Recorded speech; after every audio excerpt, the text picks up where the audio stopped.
ప్రభువును ప్రియరక్షకుడైన యేసుక్రీస్తు నామములో మీ అందరికీ వందనాలు తెలియజేస్తున్నాను.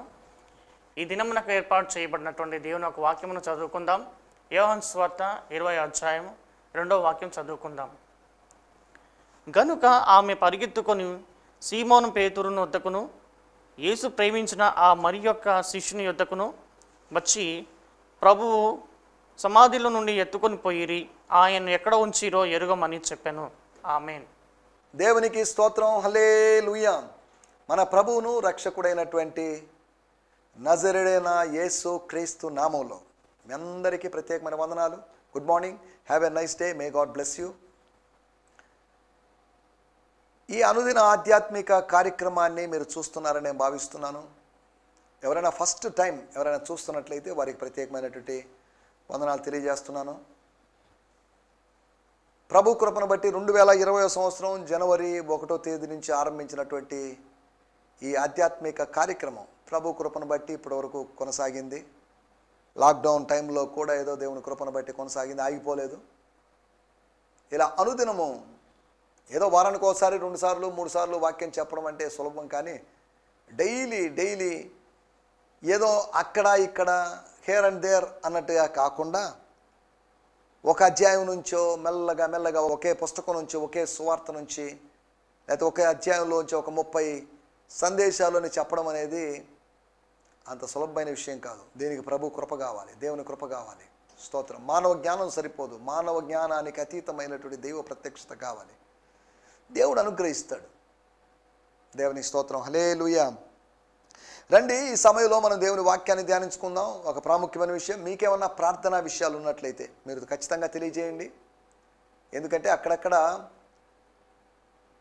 కరోనా కేసులు, కోవిడ్ కేసులు ఎక్కువ అవుతున్నాయి. సౌత్ ఆఫ్రికాలోనూ ఎక్కువగా ఉన్నాయి కేసులు, కేరళలో కేసులు ఎక్కువ ఉన్నాయి. డెల్టా వైరస్లు, జికా వైరస్లు, రకరకాల వైరస్లు వస్తున్నాయి. కాబట్టి మనం చాలా జాగ్రత్తగా ఉందాం. మనం తీసుకునే జాగ్రత్తలు మనం తీసుకుందాం. అదే సమయంలో మనం దేవుని కృపను పొందుకుందాం. మానవుని జీవితం ఇంతే, భద్రత లేని జీవితం అని మనం గుర్తిద్దాం. వైద్యశాస్త్రం మనకు 100కి 100 రూపాయలు భద్రతను ఇవ్వలేదు. మనిషికి ఒక్కళ్ళు 120 సంవత్సరాలు లేకపోతే 100 సంవత్సరాలు బతకాలని ఆశ ఉన్నప్పటికీ మనిషి అంతకాలం కూడా బతికే అవకాశం లేదు. దేవుడు అనుమతిస్తే తప్ప ఏ విషయం జరగడం లేదు అనే సంగతిని మీకు గుర్తు చేస్తున్నాను. దేవుని స్తోత్రం. రండి, ఈ సమయంలో మన దేవుని వాక్యాన్ని ధ్యానించుకుందాం. మన వాక్య ధ్యానం నిమిత్తమై యోహాను సువార్త 20వ అధ్యాయము 2వ వచనము. Gospel according to John 20th chapter verse 2.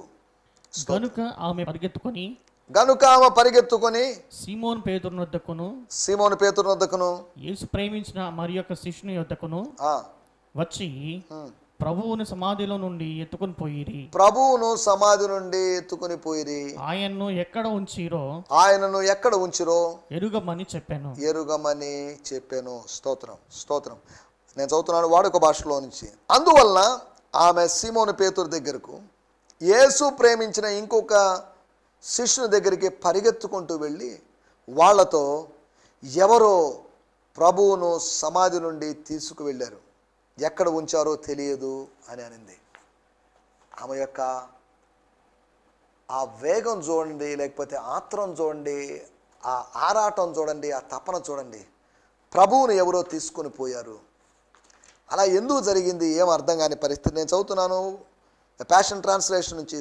So she went running as fast as she could go to tell Peter and the other disciple the one Jesus love. She told them, they have taken the Lord's body from the tomb and we don't know where he is.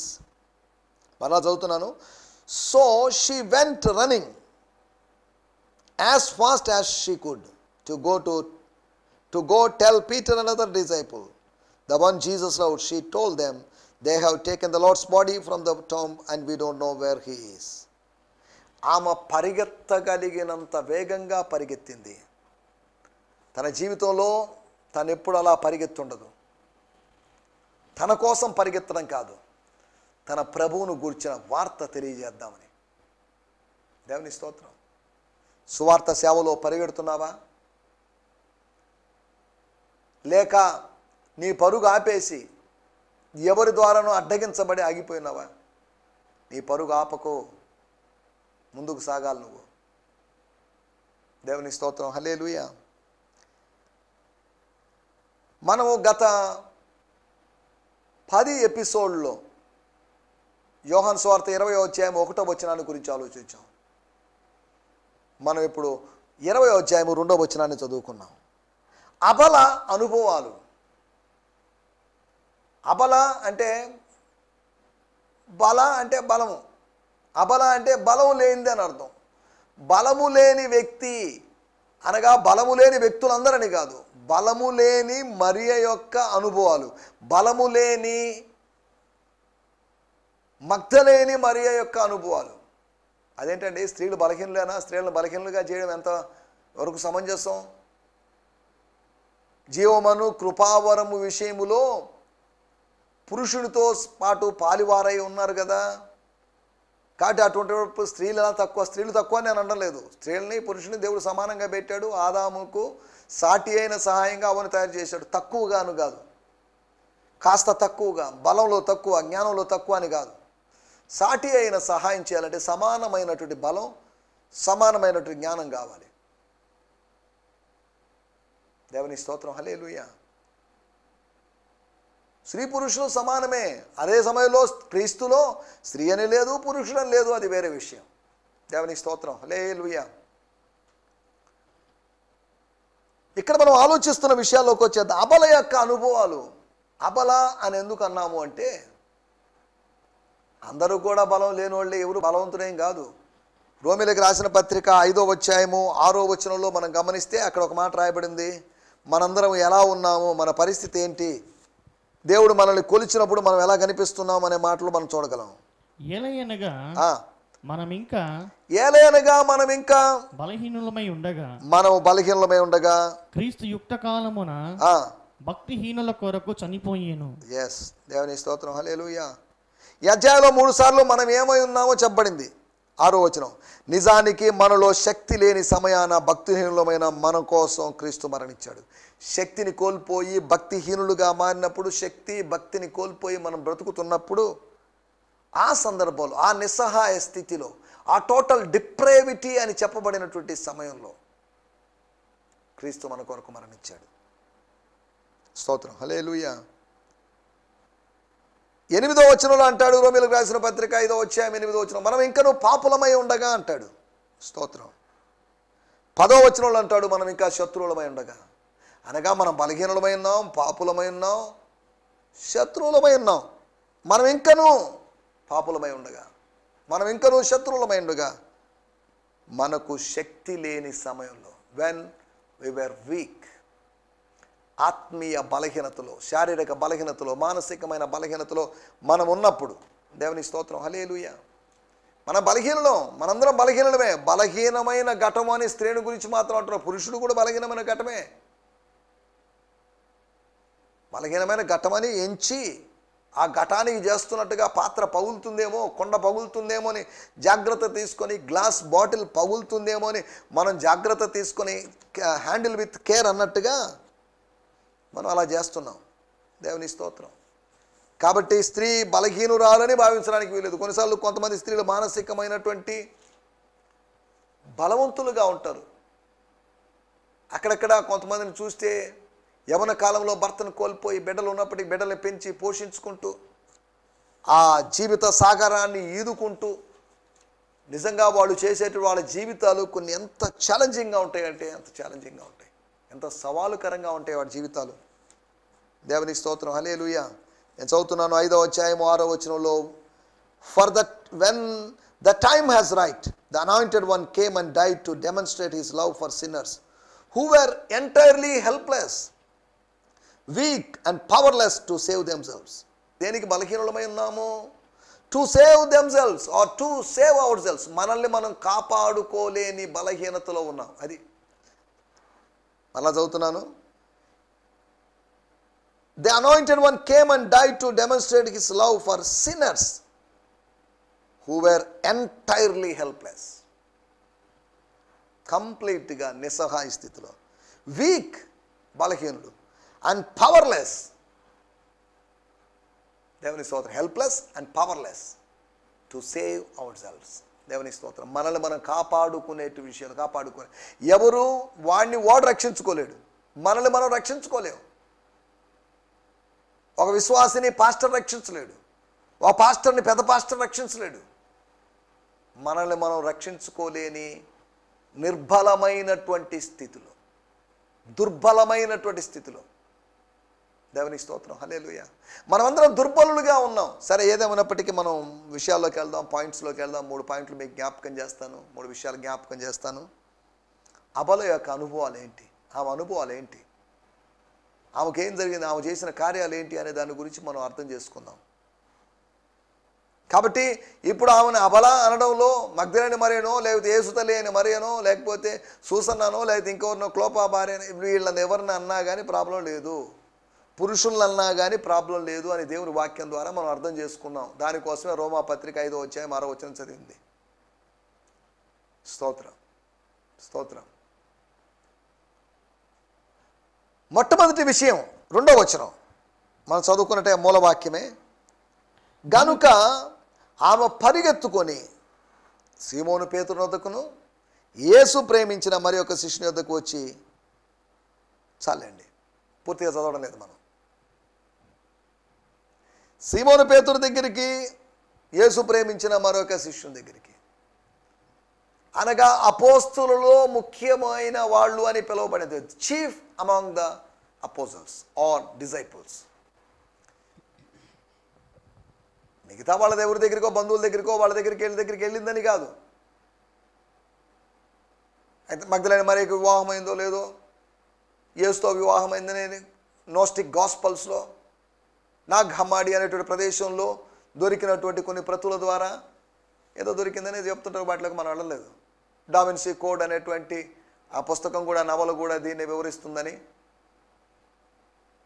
యేసు అవివాహితుడిగా ఉన్నాడు, ఆయనకి వివాహం కాలేదు, ఆయన శరీర సంబంధమైన కోరికలను జయించాడు, లోకాన్ని జయించాడు. ఆయన లోకాన్ని జయించాను అని చెప్పుకోగలిగిన ధైర్యము, ధీమా, నాలో ఏ పాపం లేదని చెప్పుకోగలిగిన ధైర్యము, ధీమా ఆయనకి మాత్రమే ఉంది, మనకెవరికి లేదు.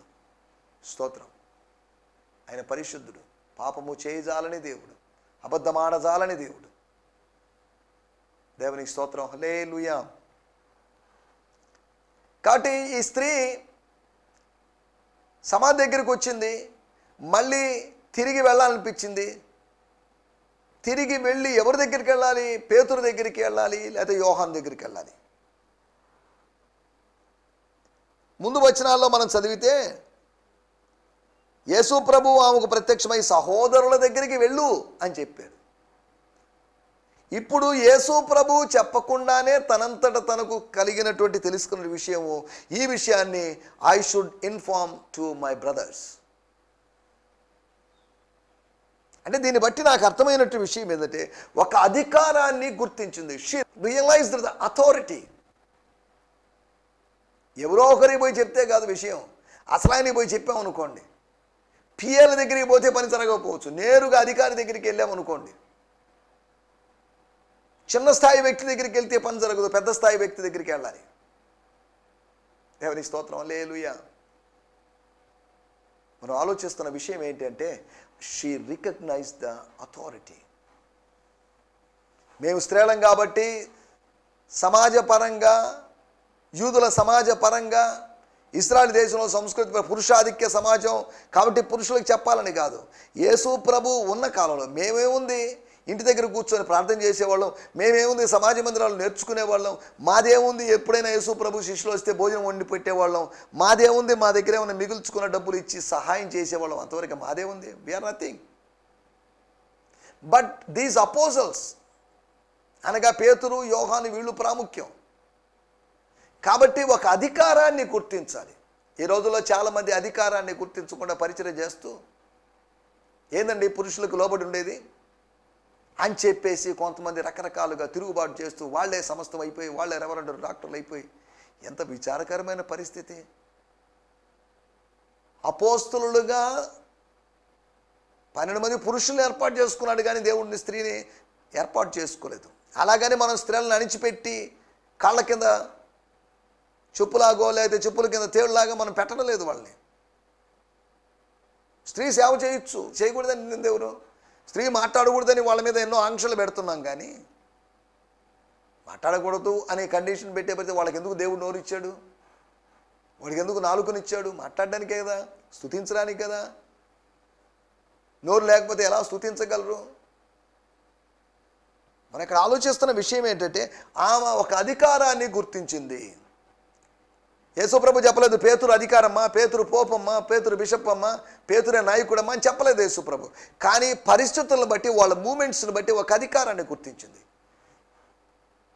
ఎవరైనా సేవ చేయాలని ఆసక్తి కలిగినటువంటి స్త్రీలు ఈ మాట వింటున్నట్లయితే, సేవ చేస్తున్న స్త్రీలు సహోదరులు ఎవరైనా ఈ మాటలు వింటున్నట్లయితే, మీ అందరికీ ప్రత్యేకమైన వందనాలు తెలియజేస్తున్నాను.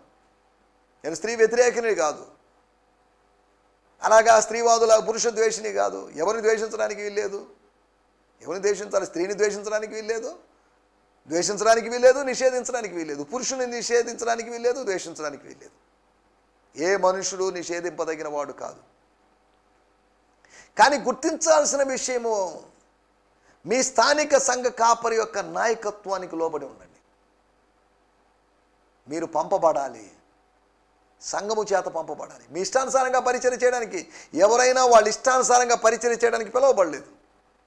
యూ షుడ్ బి సెంట్, పంపబడాలి. అపోస్తల కార్యంలో పౌలు, బర్నబాలు పంపబడ్డారు. పంపబడాలి. పంపబడాలంటే పంపడానికి ఎవరో ఒకరు ఉండాలి. Your church should send you. మీకన్నా సీనియర్ నాయకులు వాళ్ళు మిమ్మల్ని పంపించాలి. మీకు మీరే పంపించుకొని నన్ను ఎవరు పంపించలేదు, నేనే వచ్చాను, నా పాటికి నేనే వచ్చాను అని అనుకోవడం అది అవివేకం. ఒకడు పంపబడని ఎట్లా ఒకడు ఎట్లు పోవును అని రోమిలకు రాసిన పత్రిక 10వ అధ్యాయంలో అపోస్తలుడైన పౌలు ప్రశ్నిస్తాడు. పంపబడాలి. స్త్రీలు పంపబడాలి, ఒక నాయకత్వానికి లోబడి ఉండాలి. పురుషుడు కూడా నాయకత్వానికి లోబడి ఉండాలి. క్రీస్తు నాయకత్వానికి లోబడి ఉండాలి. మనందరం అధికారం కింద ఉన్న వాళ్ళమే, అధికారానికి లోబడి ఉండాల్సిన వాళ్ళమే. మనందరం దాసులమే, దాసురాళ్లమే అంతవరకే. కానీ ఆయన తన ప్రేమను బట్టి మనల్ని స్నేహితులని పిలుస్తున్నాడు. అంతవరకే. స్నేహితులుగా ఉండడానికి కూడా మనకేం పెద్ద యోగ్యతలు ఏం లేవు, కానీ ఆయన తన మహాప్రేమను బట్టి మనల్ని అలా పిలుస్తున్నాడు. సరే, దేవునికి స్తోత్రం, హల్లెలూయా. ఒకటి అధికారాన్ని గుర్తించింది. రెండో విషయాన్ని నేను మీకు జ్ఞాపకం చేస్తాను. ఇదే అధ్యాయంలో 10, 11 వచనాల్లో మనం గమనిస్తే, 10వ వచనము మరియు 11వ వచనం చూస్తే, అంతటా శిష్యులు తిరిగి తమ వారి యొద్దకు వెళ్ళిపోయిరి. అయితే మరియ సమాధి బయట నిలిచి ఏడ్చుచుండెను. ఆమె ఏడ్చుచు సమాధిలో వంగి చూడగా. 10వ వచనం, ఆ తర్వాత శిష్యులు తమ తమ ఇండ్లకు వెళ్ళిపోయారు. కానీ మరియ సమాధి బయట దుఃఖిస్తూ నిలుచునే ఉంది. ఆమె దుఃఖం ఆగలేదు, సమాధిలోకి తుంగి చూసింది. నా ప్రశ్న, పురుషులు వెళ్ళిపోయారే, తాను పిలుచుకొచ్చినా తాను తీసుకొచ్చినట్టు పేతురు మరొక శిష్యులు వెళ్ళిపోయారే, వాళ్ళ వెనకాల ఈమె వెళ్ళిండాల్సిందిగా. అధికారాన్ని గుర్తించిందని చెప్పాం, బాగానే ఉంది. అధికారాన్ని గుర్తించినంత మాత్రాన అడుగుజాడలు నడవాలని రూలేం లేదు. ఆమె వారి అడుగుజాడలు నడవలేదు. ఎందుకు ఇవన్నీ? ఆయన బతికాడో లేదో, చచ్చిపోయాడో లేదో, మరి ఆయన ఎవరో తీసుకోమరి, ఇవన్నీ మనకెందుకు? సిస్టర్ మేరీ సిస్టర్ వెళ్ళిపోదాం పదండి అన్నప్పటికీ, సారీ అండి నేను రాలేను, నేను నా ప్రభువును కలుసుకొని నా ప్రభు దేహాన్ని చూసి ప్రభు దేహానికి ఏదో పూసి కానీ నేను రాలేనని తీర్మానం తీసుకున్నాను. అదండి పట్టుదల. యాకోబుకున్నటువంటి పట్టుదల, అబ్రహాముకున్నటువంటి పట్టుదల. దేవుని బిడ్డలమైన మనకు అటువంటి పట్టుదల ఉండాలి. స్తోత్రం, హల్లెలూయా. పురుషులు వెళ్ళిపోయారు, ఆ స్త్రీ అక్కడే నిలిచుండిపోయింది. అరే సిస్టర్, రండి సిస్టర్ అని వాళ్ళు మాట్లాడారో లేదో మరి తెలియదు. చూద్దాం, ఏదైనా ఇంకా 2-3 రోజులు పనివ్వండి. ప్రతిదానికి మనం జోక్యం చేసుకుంటే ఎలాగా? జరిగిపోతాయి, న్యాచురల్గా జరిగిపోతాయి, ఆటోమేటిక్గా జరిగిపోతాయి కదా అని వాళ్ళు చెప్పినప్పటికీ, మీరు వెళ్ళినా వెళ్ళండి బ్రదర్, పీటర్ అన్న, ఇంకో శిష్యుడు జాన్ అన్న, మీరు వెళ్ళండి, నేను ఇక్కడే ఉంటాను, వస్తాను. 1 గంటకో, 1 గంట తర్వాత, 2 గంటల తర్వాత వస్తాను, విషయం తేల్చుకొని వచ్చేస్తా. దేవుని స్తోత్రం, హల్లెలూయా. అలా తెగించి అక్కడ ఉంది కాబట్టి ఆమె ప్రభువుని చూడగలిగింది, ప్రభు ప్రత్యక్షత పొందుకోగలిగింది. నేను ప్రభువుని చూచి తిని చెప్పగలిగింది. నేను ప్రభువుని కనుగొన్నాను చెప్పిన శిష్యులు ఉన్నారు. నేను ప్రభువుని కనుగొన్నాను అని చెప్పిన శిష్యులు ప్రభువును చూచామని చెప్పలేని పరిస్థితిలోకి వచ్చేసారు వాళ్ళు. రెండో విషయం, ఆమె అడుగు జాడల్లో నడవలేదు. దేవుని స్తోత్రం. దేవుని వాక్యంలో రాయబడింది మత్తయి సువార్త 23వ అధ్యాయంలో యేసు ప్రభు యూదా మత నాయకులను గురించి చెప్పాడు. చెప్పినప్పుడు ఒక మాట చెప్పాడు. ఏమన్నాడంటే, మీరు వారు చెప్పినవి చేయండి, కానీ వారు చేసినవి మాత్రం చేయొద్దు. వాళ్ళు చాలా చెప్తారు, వాళ్ళు చెప్పింది వేరు, చేసేది వేరు. వాళ్ళు వేషధారులు, అయ్యో వేషధారులారా అని ప్రభు అన్నాడు. వాళ్ళు చెప్పింది మంచిదే, మంచి విషయాలు చెప్తారు, అనగా 100కి 100 రూపాయలు మంచి చెప్తారని కాదు, చెప్తారు. వాటిలో మంచి విషయాలు మీరు చేయండి. యు ఫాలో దేర్ వర్డ్స్, వారి మాటలు వినండి, కానీ డోంట్ డూ దేర్ డీడ్స్. వాళ్ళ పనులు చేయదు. వాళ్ళ పనులు మంచివి కాదు, మాటలు మంచివి, పనులు మంచివి కాదు. కొంతమంది మాటలు మంచివి కాదు, పనులు మంచివి కాదు. మొదటి శతాబ్దపు వాళ్ళ గురించి, యూదుల గురించి, మత పెద్దల గురించి మాటలు మంచివి, పనులు మంచివి కాదన్నాడు. కానీ ఈ దినపు మత పెద్దల గురించి ప్రభువు చెప్పాలంటే మాటలు మంచివి కాదు, పనులు మంచివి కాదు అని చెప్పాల్సిన అవసరం ఉంది. దేవుని స్తోత్రం. హల్లెలూయా. సమయంలో మనం ఇక్కడ ఆలోచిస్తున్న విషయాల్లోకి వచ్చేద్దాం. ఒకటి, ఆమె అధికారాన్ని గుర్తించింది. రెండవది, అడుగుజాడలో నడవలేదు. 100కి 100 రూపాయలు అన్ని విషయాల్లో, వాళ్ళ డ్రెస్సింగ్ విషయంలో, వాళ్ళ వేషధారణ విషయంలో, అయితే వాళ్ళు తినేటువంటి ఆహారం విషయంలో వాళ్ళని కాపీ చేయమని, ఇమిటేట్ చేయమని కాదు, వారి విశ్వాసమును అనుసరించి, వాళ్ళ భౌతికమైన విషయాలని కాదు, వాళ్ళ ఆత్మ సంబంధమైన విషయాలని అనుసరించి లేకపోతే ఫాలో అయ్యి ముందుకు సాగండి. ఎబ్రీ పత్రిక 12వ అధ్యాయంలో అదే రాయబడింది. స్తోత్రం, స్తోత్రం. ఒకటి, అధికారాన్ని గుర్తించింది. రెండవది, అడుగుజాడల్లో నడవలేకపోయింది. నడవగలదు కానీ నడవకూడదు అనుకుంది. నాకు నా ప్రభువు ముఖ్యం, శిష్యులు కాదు. భౌతిక నాయకత్వం ముఖ్యం కాదు, ఆత్మ సంబంధమైన నాయకత్వం ముఖ్యం. ఈ భూలోక సంబంధమైన నాయకత్వం ముఖ్యం కాదు, పరలోక సంబంధమైన నాయకత్వం ముఖ్యం అనేది ఆమె యొక్క అభిప్రాయంగా ఉన్నట్లుగా మనం అర్థం చేసుకోగలం. మూడో విషయాన్ని నేను చెప్పి ముగించేస్తాను. యోహాను సువార్త 20వ అధ్యాయము 20వ వచనం. ఆయన ఇలాగ చెప్పి వారికి తన చేతులను ప్రక్కన చూపగా శిష్యులు ప్రభువును చూచి సంతోషించిరి. దేవుని స్తోత్రం. హల్లెలూయా. ఆయన అలా చెప్పి వారికి తన చేతులను పక్కన చూపగా శిష్యులు ప్రభువును చూచి సంతోషించిరి. ఇక్కడ శిష్యుల గురించి రాయబడింది. కానీ శిష్యులే చూసి సంతోషించినప్పుడు ఆ స్త్రీ సంతోషించకుండా ఎలా ఉంటుంది? మనకు ఆమె సంతోషించినట్లు, ఆమె ఏడ్చింది అని రాయబడింది, కానీ ఆమె సంతోషించింది ప్రభువును చూచి కూడా ఏడ్చిందని కాదు. ఆగక పొంగేటువంటి ఆ కన్నీళ్లు క్రీస్తు యొక్క ప్రత్యక్షత తర్వాత ఆగిపోయినాయి. ఆనాటి నుండి ఆమె దుఃఖముఖురాలై ఉండుట మానేను అని రాయబడింది. స్తోత్రం. హల్లెలూయా. ఏనాటి నుండి? ప్రధాన యాజకుడు ధైర్యంగా అమ్మా నీకు క్షేమం అవునుగాక, నీకు దేవుడు నువ్వు అడిగిన దాన్ని దేవుడు అనుగ్రహించునుగాక అని ధైర్యపరిచి ఆశీర్వచనములు పలికినప్పుడు ఆనాటి నుంచి ఆమె ఏడుపు మానేసింది. దేవుని స్తోత్రం. హల్లెలూయా. ఆమె కూడా ఏడుపు మానేసింది క్రీస్తు ప్రత్యక్షమైనప్పుడు. దేవుని స్తోత్రం. క్రీస్తు ప్రత్యక్షత, ప్రభు ప్రత్యక్షత మన ప్రలాపాన్ని తొలగిస్తుంది. ప్రభు ప్రత్యక్షత మన ప్రలాపానికి సమాధి కడుతుంది. దేవుని స్తోత్రం. హల్లెలూయా. మూడో విషయం, ఈ వాక్యాన్ని ఆధారంగా చేసిన శిష్యులు సంతోషించారని పక్కన పెట్టేద్దాం. ఆమె కూడా ఒక శిష్యురాలే, శిష్యురాల లెక్కలో రావచ్చు. కానీ ఆ పైన వాక్యాలు 18వ వచనంలో మగ్దలేనే మరియ వచ్చి నేను ప్రభువును చూచి తిని ఆయన నాతో ఈ మాటలు తెలియజేశాను, శిష్యులకు తెలియజేశాను. స్తోత్రం. దుఃఖంతో చెప్పిన మాటలు కాదు అవి.